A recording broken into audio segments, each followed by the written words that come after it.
Este é um trabalho voluntário, sem fins lucrativos, que oferece livros gravados em MP3 para aqueles que não têm condições de ler livros impressos.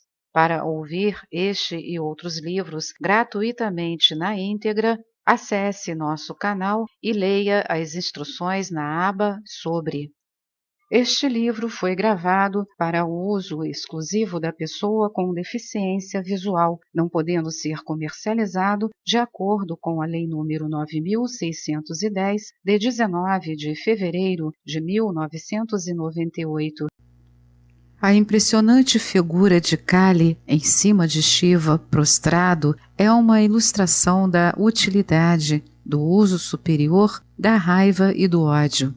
A figura negra representa a raiva, com a espada também significa proezas físicas, e toda a imagem significa que enquanto o homem tem raiva e ódio e força física, ele as deve usar para a supressão das outras paixões, para o massacre dos desejos da carne. Isso também representa o que realmente acontece quando pela primeira vez a mente se volta para a vida superior. Como ainda estamos carentes de sabedoria e equilíbrio mental, então matamos nossos desejos com nossas paixões. Dirigimos nossa raiva contra nossos próprios vícios e assim os suprimimos. Também empregamos nosso orgulho contra as tendências indignas do corpo e da mente, e assim subimos o primeiro degrau na escadaria. Shiva, prostrado, mostra que quando a pessoa está engajada em uma batalha destas, ela não presta atenção ao seu princípio mais elevado, o Atma. Antes, na verdade, ela o pisoteia, e não é senão quando ela mata o último inimigo de seu eu que ela passa a reconhecer sua verdadeira posição quanto ao Atma durante a luta. Assim, Kali só encontra Shiva aos seus pés quando ela mata o último Daitya, o demônio, a personificação de Ahankara, e então ela fica azul em sua fúria insana. Enquanto as paixões não tiverem sido todas subjugadas, devemos usá-las para sua própria supressão, neutralizando a força de uma com a de outra, e só assim podemos matar logo nosso egoísmo e obter o primeiro vislumbre de nosso verdadeiro Atma, Shiva em nós, o qual ignoramos enquanto o desejo se agita no coração.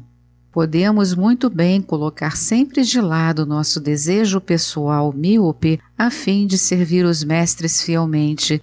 É minha experiência que só seguindo a sua orientação a pessoa evita o perigoso precipício para onde estava se dirigindo inconscientemente.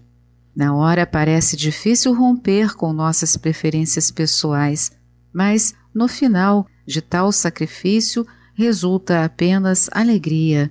Não há treino melhor do que os poucos anos da vida de uma pessoa quando ela, por agudo desapontamento, é conduzida a procurar abrigo debaixo dos benditos pés dos senhores, pois não há em parte alguma outro lugar para descanso.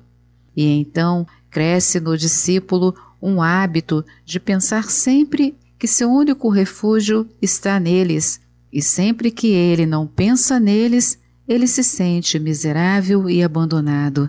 Assim, pela própria escuridão do desespero, se acende nele uma luz que depois jamais empalidecerá.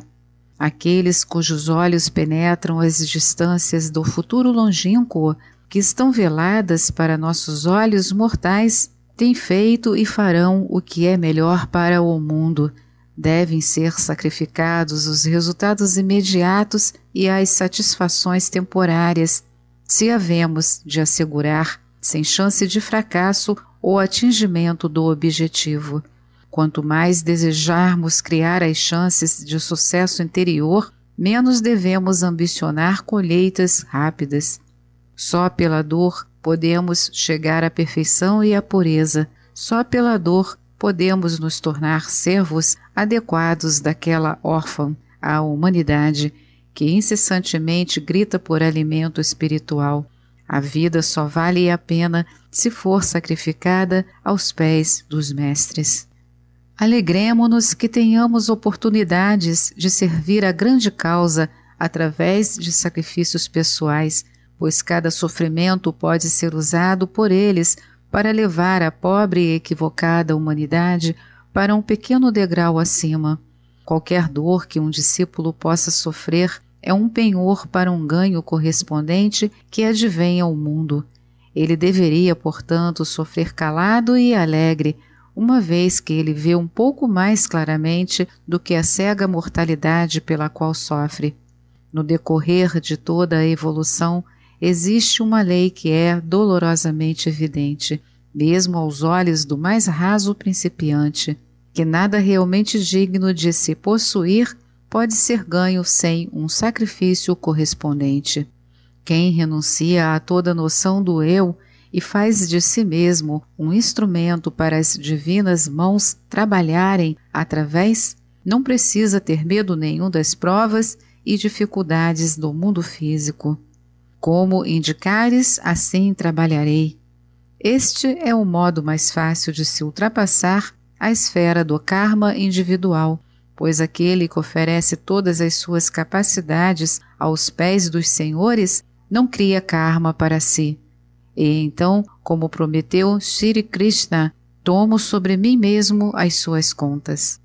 O discípulo não precisa levar em consideração os frutos de suas ações. Assim ensinou o grande mestre cristão: não vos preocupeis com o dia de amanhã. Não permita que impulsos guiem a conduta. O entusiasmo pertence aos sentimentos e não à conduta. O entusiasmo na conduta não tem lugar algum no verdadeiro ocultismo, pois o ocultista deve sempre ser autocontido. Uma das coisas mais difíceis na vida do ocultista é manter o equilíbrio sempre, e este poder provém da verdadeira percepção espiritual. O ocultista tem de viver mais uma vida interna do que uma externa. Ele sente, percebe, sabe mais e mais, mas demonstra menos e menos. Mesmo os sacrifícios que ele tem de fazer pertencem mais ao mundo interno do que ao externo. Na devoção religiosa comum, todos os sacrifícios e forças de que a natureza da pessoa é capaz são usados no apego ao externo, em vencer ilusões e tentações no plano físico. Mas na vida do ocultista, eles têm de ser usados para propósitos maiores. Deve-se considerar as proporções e subordinar o externo. Em uma palavra, jamais ser ostensivo. Assim como o Hansa, o cisne mítico dos hindus, que representa a sabedoria sagrada, tendo diante de si água e leite misturados, toma só o leite e deixa a água. Do mesmo modo, o ocultista extrai e retém a vida e quintessência de todas as várias qualidades, ao passo que rejeita as cascas onde elas estão escondidas. Como as pessoas podem supor que os mestres devessem interferir na vida e ato das pessoas e duvidam de sua existência ou questionam sua indiferença moral pelo fato de eles não interferirem? O povo, pela mesma razão, questiona a existência de qualquer lei moral neste universo e argumenta que a existência de iniquidades e práticas infames entre a humanidade vai contra a suposta existência de uma lei assim. Por que eles esquecem que os mestres são divamuktas, almas libertas emancipadas da matéria, e trabalham com a lei, identificam-se com a lei e de fato são o próprio espírito da lei? Mas não há necessidade de nos afligirmos a esse respeito, pois o tribunal a que nos submetemos em assuntos de consciência não é a opinião pública, mas nosso próprio eu superior. São batalhas como estas que purificam o coração e elevam a alma, e não as lutas furiosas às quais nossas paixões, ou mesmo a justa indignação, e o que é chamado de nobre ultrajamento, nos impelem. O que são para nós problemas e dificuldades? não são tão bem-vindos como os prazeres e facilidades? Pois não são eles nossos melhores treinadores e educadores e nos enchem de lições salutares? Não nos obrigam a nos movermos mais tranquilamente através de todas as mudanças e vicissitudes da sorte?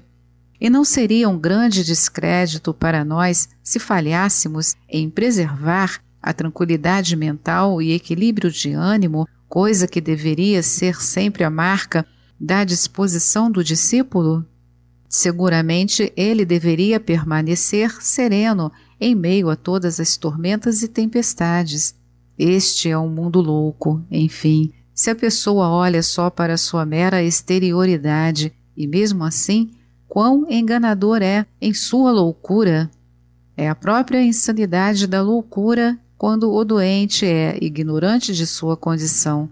Antes, quando acredita-se perfeitamente saudável. Oh, se a harmonia e música que reinam na alma das coisas não nos fossem perceptíveis a nós, cujos olhos foram abertos para esta completa sandice que penetra a casca externa, quão intolerável a vida nos seria!